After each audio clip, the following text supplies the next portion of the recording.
Hello મિત્રો, શેરબજારની વાતોમાં મિત્રો કાલે બજાર ઇન્ડિયાનું બજાર સેન્સેક્સ અને નિફ્ટી બેંક નિફ્ટી સારો એવો વધારો હતો અને બેંક નિફ્ટી એના ઓલ ટાઈમ હાઈને ટચ કરવા પહોંચવા થયું. થોડાક પોઈન્ટો બાકી રહ્યા છે અને કાલે વધારાનું મુખ્ય કારણ આપણું ઇન્ટરનલ ઇન્ડિયાની ઇકોનોમી અને બેંક અને ફાઇનાન્શિયલની મજબૂતાઈને કારણે વધ્યું છે અને આવનારો સમય એ ભારતના ઉદ્યોગોનો સમય છે. કાલે જે ખાસ વેટેજ છે સેન્સેક્સ અને નિફ્ટીમાં ફાઇનાન્શિયલ અને એને કારણે આ બે બેન્કો ખાસ વધી, આઈસીઆઈસી બેંક, એચડીએફસી બેંક અને રિલાયન્સ. એ સેન્સેક્સ અને નિફ્ટીમાં મોટું વેઇટેજ ધરાવે છે અને કાલે બજાર સરસ રીતે ચાલ્યું, ધારણાથી પણ ખાસું વધ્યું.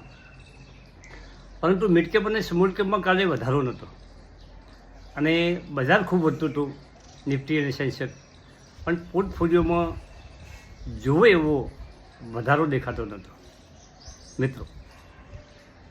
અને ખાસ કે જેડી વેન્સ અમેરિકાના ઉપરાષ્ટ્ર પ્રમુખ ભારતની મુલાકાતે આવી રહ્યા છે અને વેપાર બાબતોના જે ચર્ચાઓ થઈ છે અને ચીનને પાછું પાડવા માટે, ચીનને રોકવા માટે ભારત સાથે સારા સંબંધો અમેરિકાને રાખવા પડશે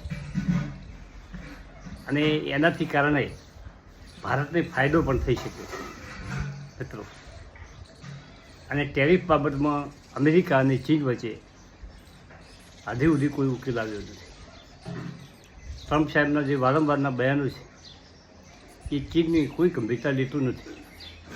ચીન પણ એની વાતમાં મક્કમ છે. હવે આગળનું બજાર, ભારતીય બજાર દમદાર તેજીનો આરંભ થઈ ચૂક્યો છે. કોઈ એવું નેગેટિવ કારણ નહીં આવે તો બધા સતત વધવાના મૂડમાં છે. રિલાયન્સ જેવી કંપની વચ્ચે તો 1200 નીચે 1150 આસપાસ જતો રહ્યો, 1600 રૂપિયાનો હાઈ બનાવ્યો. આ કંપની જે દુનિયાની ખૂબ મોટી કંપનીઓ છે એમાં આપણા ભારતની 3 કંપનીઓનું નામ આવે છે અને એમાં રિલાયન્સ છે મિત્રો. 20 લાખ કરોડ એનું માર્કેટ કેપ છે અને એને કામ તમે જુઓ તો એના પાસે 8 થી 10 ધંધા છે કંપની પાસે. અને તમારા પોર્ટફોલિયોમાં તમે આવી કંપની 10-20 વર્ષ રાખો, તમને પૈસા બનાવી આપે. એના જેટલા ધંધા અલગ થશે એમ તમને જેમ જીઓનો શેર મળ્યો એમ અલગ અલગ શેરો મળતા રહે. હવે ખાસ વાત એ છે કે કાલે જીઓ ફાઇનાન્શિયલના વોકડા આવ્યા. વોકડા એટલા બધા મજબૂત નહોતા, ઠીકઠાક વોકડા હતા. જીઓ ફાઇનાન્સની શરૂઆત હવે થાય છે એના ધંધાની અને ત્રિમાસિક વોકડા અને વાર્ષિક વોકડા કંપનીઓના આવી રહ્યા છે. એના ઉપર કંપનીઓ કેવો ફોકસ રહેશે શેરમાં એનો આધાર રહેલો છે. કાલે આપણે થોડીક મારી કંપનીની જે મેં વાત કરી હતી કે નાયરા એનર્જી, એની પાસે મારા પાસે 100 શેર છે અને એણે 731માં બાયબેક કરવા માટેની ઓફર લેટર આપ્યો છે. પરંતુ મેં વિચારને અંતે એવું રાખ્યું છે કે આપણે બાયબેકમાં શેર આપવા નથી મિત્રો. 2017માં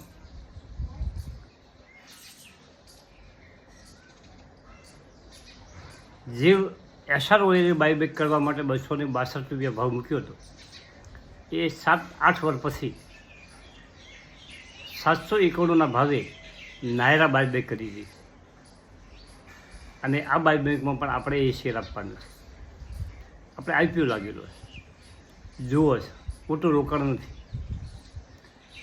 સમય આવે જો આ કંપની રશિયન કંપની એનો જે હિસ્સો છે એ વેચવા બેઠી છે એવા ન્યૂઝ છે.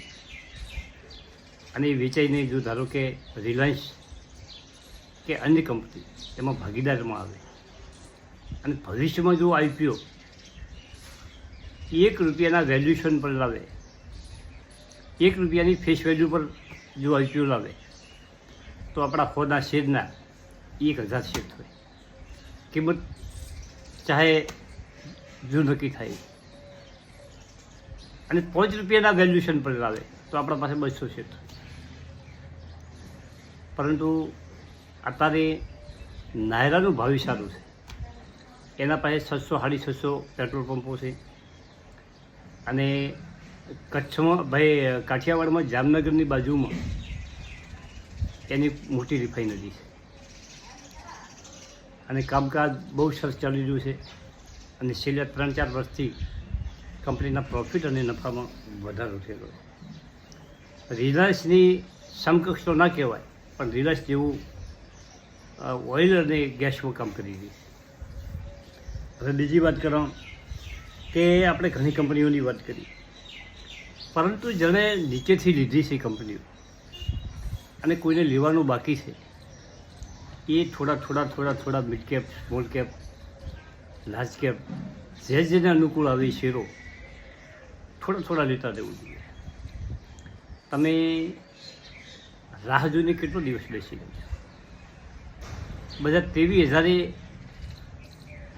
પહોંચી જશે અને આપણને ખબર નહીં પડે અને બધા 24,000 પણ પહોંચી.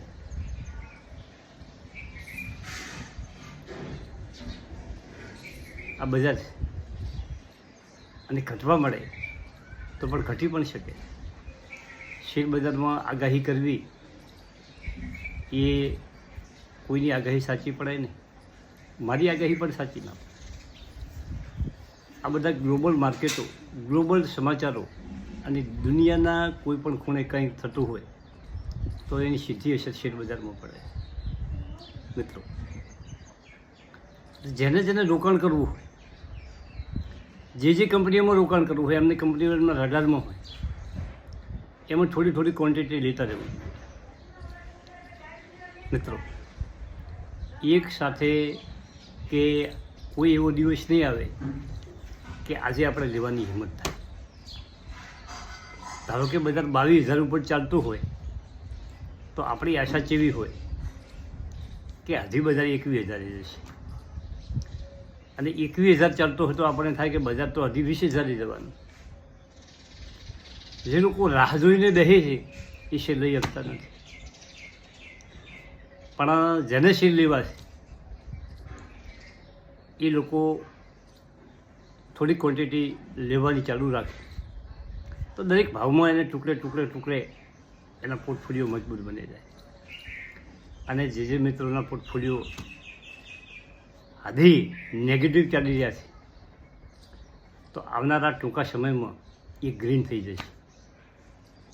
એવા સારા સમાચારો ઇન્ડિયાના માર્કેટ માટે આવી રહ્યા છે અને જેડી વંશ એના કુટુંબ સાથે ભારતની મુલાકાતે આવી રહ્યા છે અને એમાં પણ કોઈક સારો નિષ્કર્ષ નીકળશે એવી આશા આપણા બજારના નિષ્ણાતો જણાવી રહ્યા છે. અને આપણો હાથ, ઇન્ડિયાનો હાથ ચીન અને અમેરિકાની લડાઈમાં આપણને કેટલો ફાયદો થાય છે કે ક્યાં નુકસાન થાય છે એ સમજવાનું છે. રશિયા આપણો મિત્ર દેશ છે. અમેરિકા સાથે સંબંધ રાખવાથી રશિયાની લાગણી દુભાય છે, પરંતુ ભારત, ચીન અને રશિયા આ 3 શક્તિશાળી દેશો એક થાય તો અમેરિકાને હંફાવી શકે છે. પરંતુ આપણે ચીન ઉપર વિશ્વાસ મૂકી શકતા નથી, કારણ કે ચીનની અવળચંડાઈ આપણને ભારે પડે છે. મિત્રો, આ બધા ઘણા કારણો વિશ્વ લેવલે ચાલતા હોય છે. Thank you. આભાર.